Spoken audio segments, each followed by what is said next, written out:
तुकाराम नगरमध्ये भाजप आणि एकनाथ शिंदेंच्या शिवसेनेमध्ये जोरदार राडा झाला। डोंबिवलीतल्या प्रभाग क्रमांक 29 मध्ये मैत्रीपूर्ण लढत आहे। पॅनलमध्ये भाजपच्या 4 उमेदवारांसमोर एकनाथ शिंदेंच्या शिवसेनेचे 4 उमेदवार रिंगणात आहेत। भाजपचे कार्यकर्ते पैसे वाटप करत असल्याचा आरोप शिवसेनेच्या उमेदवारांनी केलाय आणि या कारणावरून जोरदार राडा झाला। दोन्ही पक्षाचे कार्यकर्तेही भिडले। या राड्यामध्ये भाजप उमेदवार आर्या नाटेकर यांचे पती ओमनाथ नाटेकर जखमी झालेत। शिवसेनेचे उमेदवार नितीन पाटीलही जखमी असल्याची माहिती आहे। ओमनाथ नाटेकर यांना डोंबिवलीतल्या खासगी रुग्णालयात दाखल करण्यात आलंय। त्यांची प्रकृती गंभीर असल्याचं सांगितलं जातंय। या प्रकरणात पोलिसांनी अद्याप गुन्हा दाखल केला नाही। पोलिसांवर राजकीय दबाव असल्याचा आरोप केला जातोय।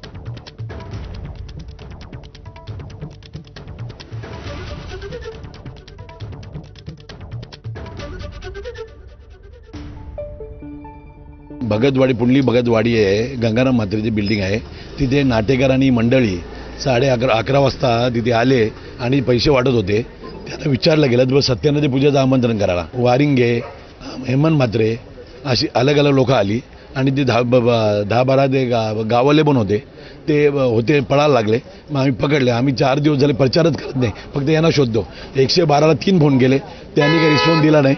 आम्ही काही कोणाला मारले नाही। आम्ही कालच त्यांचे हात उचलला। आमचं काम एवढेच राहिले आले, निवडणूक प्रचार करायचा नाही, फक्त पैसे कुठे वाटत तेच बघायचं, बस तेच आमचं काम झालं। जे आरोपी आहेत त्यांची कडक कारवाई झाली पाहिजे। इथे जो दहशतीचं वातावरण आहे तो दहशतीचं वातावरण होऊ नये।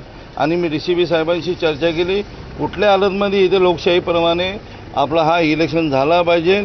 बाहेरची लोक इथे येता कामा नाही, दुसरं कोणी येता कामा नाही। वाडातली लोक 100% चालतील, व बाहेरचा मतदार इथे बाहेरचं लोक कोणी येता कामा नाही, कोणी येता कामा नाही। डोंबिवली पोलीस स्टेशन हद्दीतील तुकाराम नगर या ठिकाणी झालेल्या मारहाणीच्या घटनेमध्ये ओमनाथ नाटेकर हे जखमी झालेले आहे आणि हे एम्स हॉस्पिटल MIDC मानपाडा या ठिकाणी उपचार घेत आहेत। सध्या ते ICU मध्ये आहेत। भगतवाडी पुंडली भगतवाडी आहे, गंगाराम म्हात्रेची बिल्डिंग आहे। तिथे नाटेकर आणि मंडळी 11:30 वाजता तिथे आले आणि पैसे वाटत होते। त्यांना विचारलं गेलं तर सत्यनारायण पूजेचं आमंत्रण करायला वारिंगे, हेमंत म्हात्रे अशी अलग अलग लोक आली आणि ते 10-12 ते गावाले पण होते। ते होते पळायला लागले। मग आम्ही पकडले। आम्ही 4 दिवस झाले प्रचारच करत नाही, फक्त यांना शोधतो।